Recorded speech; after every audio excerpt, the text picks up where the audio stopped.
The real Handmaid's Tale, imprisoned for miscarry.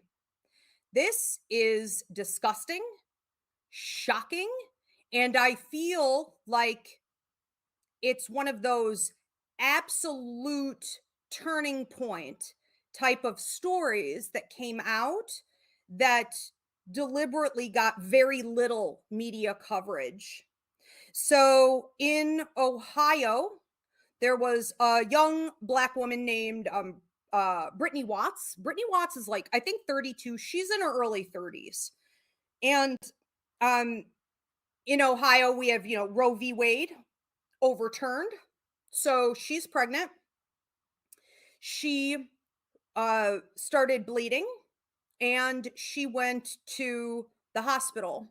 They told her, "You're going to miscarry.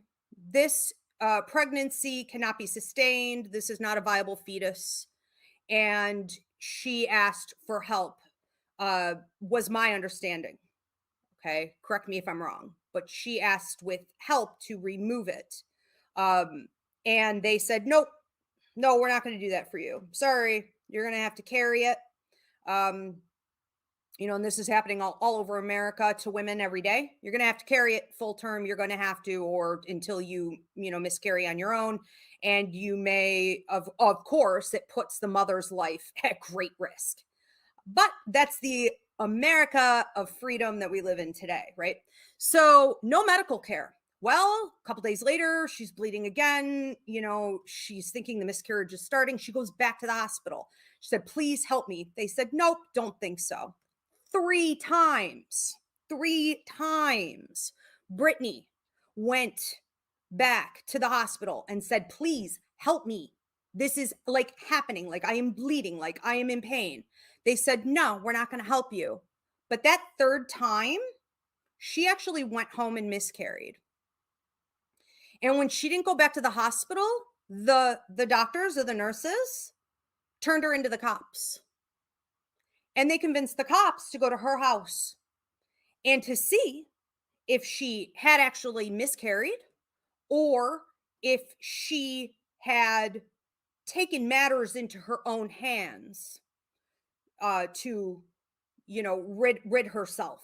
Okay, there are certain words I don't think I'm allowed to use, and so I can't even believe they're letting me run the show this long, honestly. So anyways, okay, she tried. They wanted to have the cops look into her and see whether or not. Now, not only would this, I believe, never happen to a white woman in this country, but I also think it's a class issue.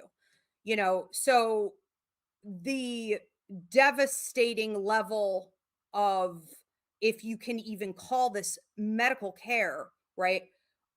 Basically offing her is, I think, a class issue. I think it's a race issue. And that is a big part of what I think the spiritual aspect is on this story.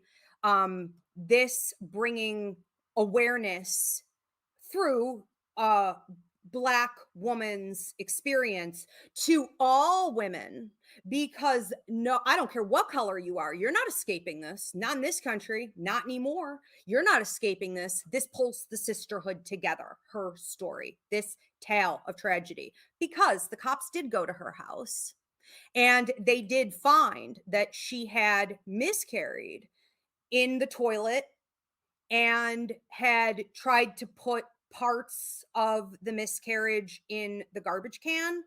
And then the way they spun the story, the cops said that she had the baby. They tried to convince the court that she basically killed the baby by trying to flush it down the toilet, clog the pipes. And then they said she went about her day. She went about her day. Okay. The poor thing probably went to work or went about healing herself or went about after this horrible emotional and physical loss. She got locked up. So they lock her up. She's been in there months. She finally was released when a judge saw through this false story that she did not murder this child, but she actually had a miscarriage, and she was running the risk of going to prison for, I think it was like a year and a half, for abuse of a corpse. Okay.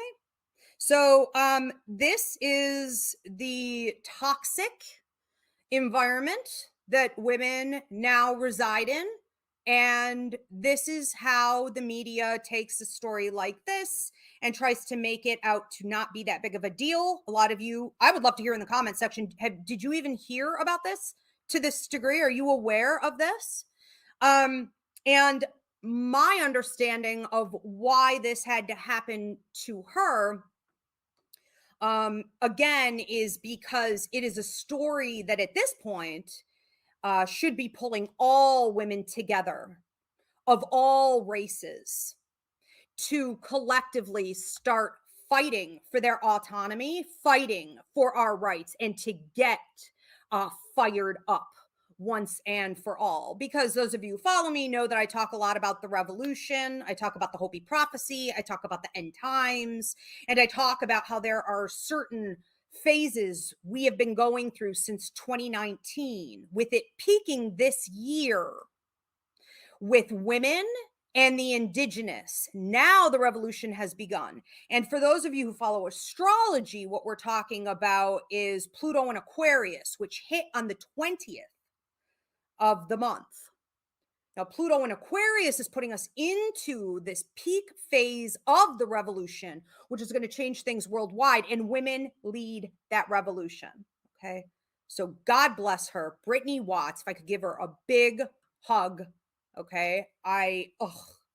She deserves to be living on like a tropical island for the rest of her life. I mean, just like people feathering her and just catered to. Okay. Horrific story, and disgusting and despicable how not only the doctors and the nurses got together with the cops to accuse her of this in the court system, but the fact that it even got that far, mind blowing, mind blowing.